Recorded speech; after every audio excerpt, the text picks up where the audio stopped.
Programa Fala Carlão. Oferecimento Bradesco. Contrate crédito rural e concorra a tratores 0 km. Olá, pessoal. Estamos de volta com o nosso Fala Carlão. E você já sabe, o Fala Carlão é sempre na prateleira de cima do agronegócio brasileiro.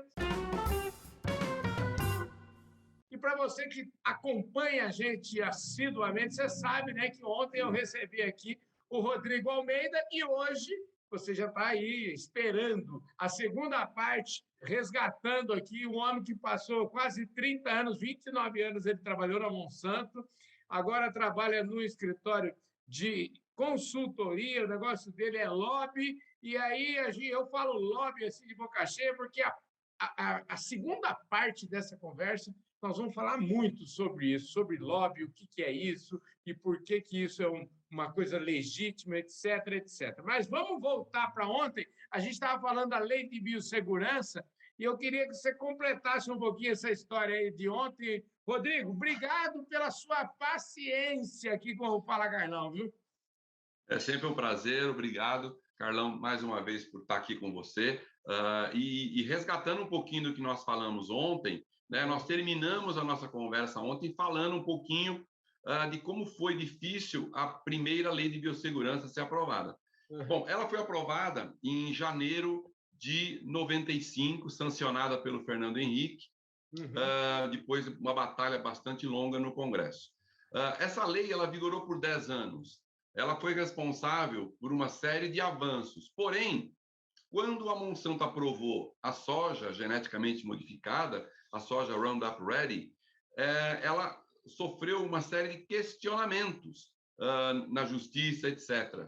E, em função desses questionamentos, o plantio ilegal, que essa tecnologia já existia na Argentina, sendo plantada comercialmente, iniciou-se esse plantio ilegal no Rio Grande do Sul. E aí esse plantio ilegal foi crescendo, e quando o Lula ganhou a eleição em 2003, caiu no colo dele já a primeira, vamos dizer assim, grande colheita de soja ilegal. E aí, quando isso ocorreu, o Lula liberou aquela primeira colheita, o ministro era o Roberto Rodrigues, por intermédio de uma medida provisória. Né? Por incrível que pareça, a Marina Silva era contrária aos transgênicos e ela tinha sugerido ao Lula queimar aquela soja. Então, ia ser a maior fogueira da história do mundo, né? Imaginou queimar 3 milhões de toneladas de grãos, mais ou menos isso? Então, não ia ser fácil. Então, o Roberto Rodrigues convenceu o Lula que não, queria que colher aquela soja e ele legalizou a colheita por uma medida provisória. E aí teve uma segunda em 2004 e em 2005 veio a nova lei, que é a Lei 11.105, e a partir de então os produtos transgênicos foram sendo aprovados e hoje nós temos dezenas de produtos transgênicos, o milho, o algodão, o mosquito transgênico contra a dengue, a cana-de-açúcar, ou seja, tem o feijão na Embrapa. Então, tem vários produtos transgênicos que hoje em dia já ninguém mais questiona, né, a segurança dos produtos transgênicos.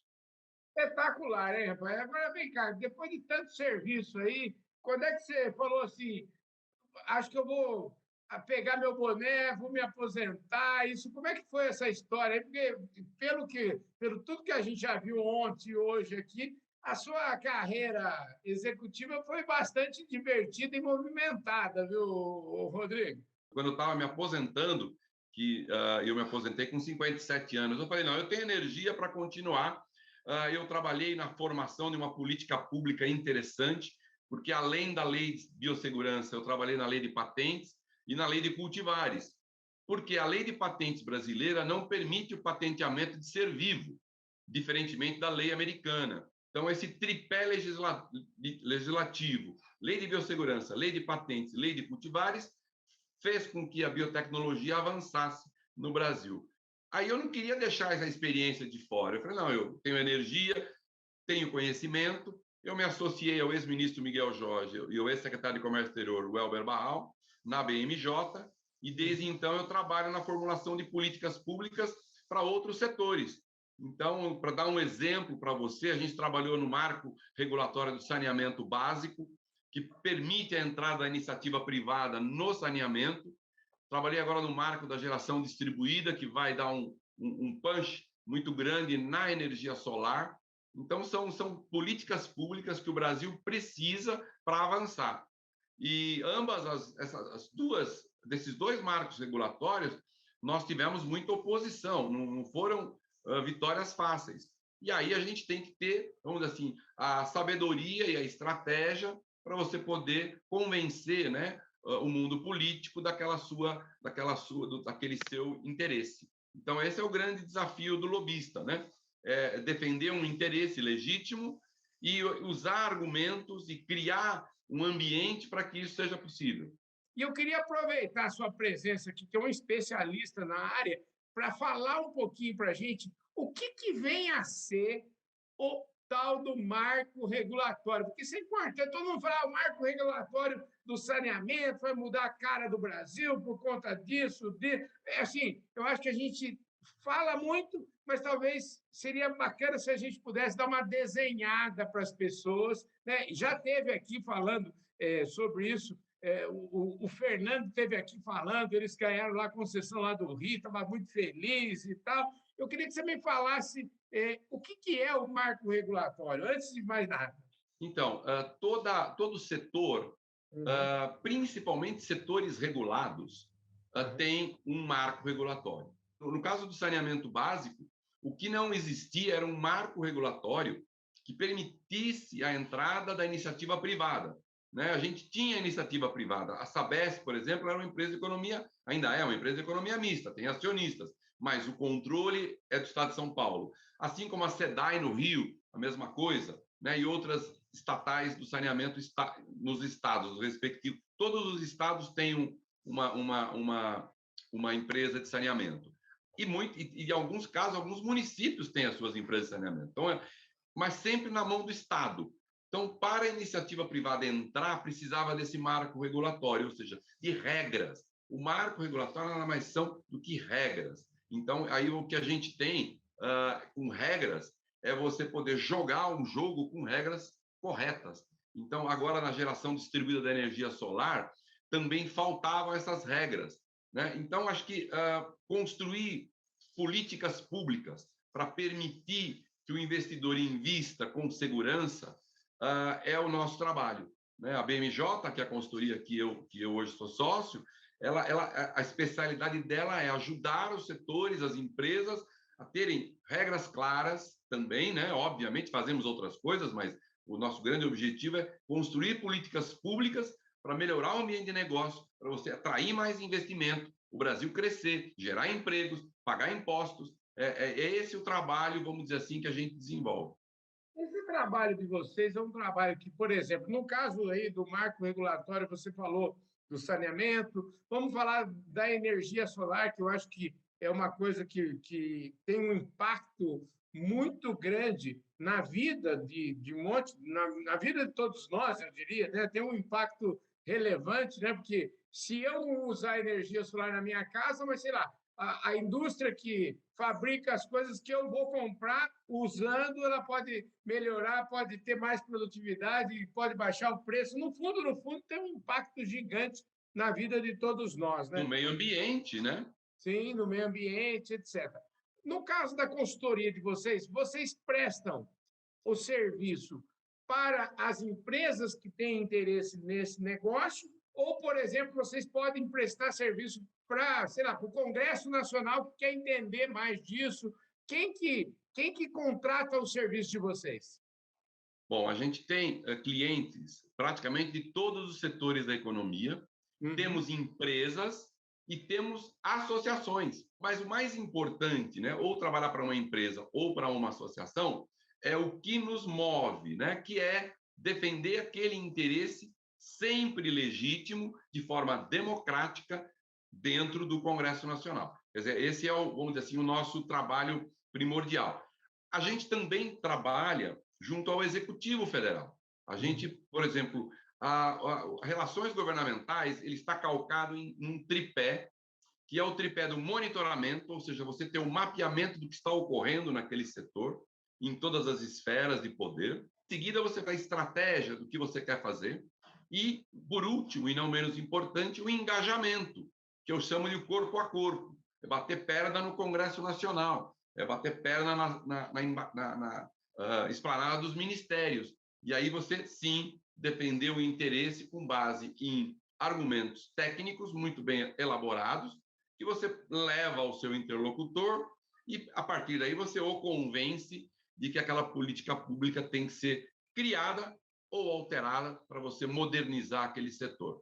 A história dos, ainda falando um pouquinho a história dos marcos regulatórios, eu queria saber de você, aprovamos aí o marco regulatório, isso é uma coisa definitiva? Como é que os governantes no futuro podem se guiar por isso? Eles podem mudar isso no futuro? Como é que fica essa questão que a gente chama aí de segurança jurídica? Existe segurança jurídica? Eu aprovei o marco, agora eu tenho segurança jurídica para sempre, ou a gente sempre está na insegurança jurídica? O Carlão, assim, meio que parodiando o Roberto Rodrigues, o ótimo é o inimigo do bom na política. Né? O ótimo é o inimigo do bom. Se você consegue fazer um trabalho onde você convença ambos os lados, né? Tá bom, não precisa você obter tudo daquilo. Então, eu acho que isso é muito bom. Uma outra coisa importante, a inovação ela vai anos-luz à frente do legislador. O ideal seria se os setores fossem todos autorregulados, mas não é o caso, porque são setores que demandam, né, uma questão de segurança, etc. Né? A biotecnologia tem uma série de regras para você colocar um produto no mercado, assim como os defensivos agrícolas também têm uma série de regras. A própria lei, o projeto de lei 6299, que está no Congresso, que é um novo marco legal para os defensivos, né? Ou a nova lei de agrotóxicos, né? Como ela foi chamada lá atrás, ela precisa de uma atualização hoje. Você falou de autorregulamentação aí, que eu acho que isso era o sonho, né? Existe algum lugar onde isso seja, funcione? A gente tem um espelho ou a gente já está, vamos dizer assim, já estamos quase chegando lá?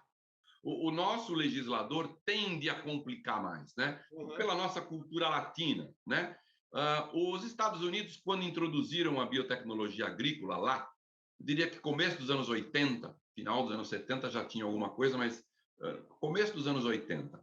O que eles fizeram, Carlão? Eles aproveitaram as estruturas que já existiam no FDA, que é a parte de saúde, no EPA, que é meio ambiente, e no USDA, que é agricultura. Eles pegaram esses três setores e criaram núcleos de biotecnologia nesses três setores. O que nós, no Brasil, tivemos que negociar e fizemos uma lei de biossegurança, onde nós criamos uma Comissão Técnica Nacional de Biossegurança embaixo do Ministério da Ciência e Tecnologia. Ao invés de aproveitarmos as unidades já existentes no Ministério do Meio Ambiente, Saúde e Agricultura. Né? Teria sido muito mais fácil copiar esse modelo americano. Só que nós, né, por esse jeitão mais latino de ser, optamos por outro caminho, que era esse caminho de criar uma comissão de biossegurança embaixo de um outro ministério, que nada mais é do que o que é a CTN-Bio, que é a entidade que aprova os transgênicos no Brasil. Ela é uma entidade que tem dentro dela membros desses ministérios que eu acabei de falar: agricultura, meio ambiente e saúde. Entendeu? Então, é o jeito brasileiro de fazer as coisas. Ou seja, aumentamos um pouco mais o custo, eu diria, né? Porque o Estado teve que criar uma estrutura embaixo de um outro ministério, ao invés de aproveitar a estrutura existente nos ministérios que já existiam. Eu quero agradecer imensamente o seu tempo e a sua disposição de falar com a gente em dose dupla aqui no Fala Carlão. Obrigado, meu Rodrigo. Eu que agradeço, Carlão. Aproveito para que esse ano de 2022 seja um ano abençoado para todos os seus ouvintes e admiradores. Maravilha! E para você que está na audiência aqui do canal do Boi, muitíssimo obrigado, um forte abraço e eu vejo todos vocês com certeza no nosso próximo programa. Valeu, gente! Fui!